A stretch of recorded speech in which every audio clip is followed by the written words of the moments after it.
In this video, I will let you know how to DM any private account on Instagram. So let's get started. Activate your Instagram account. In the absence of one, on an Android smartphone, simply install the app from the Google Play Store, and then create an account. If you have an iPhone, you must go to the App Store. I have opened my Instagram account. What I will do to DM is simply open any private account from the suggested accounts. Then press the three dots from the upper right corner of the screen. A pop-up will appear with different options like report, block, about this account, etc.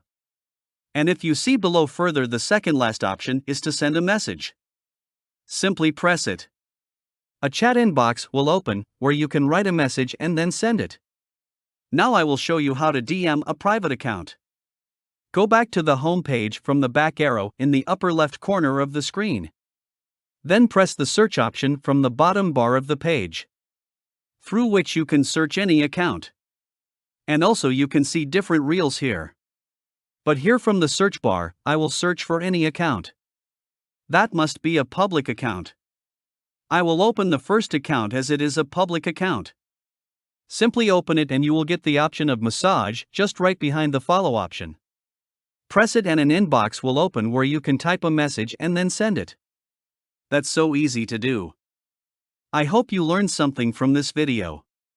If you have any question, don't hesitate to comment down below. And thank you for watching.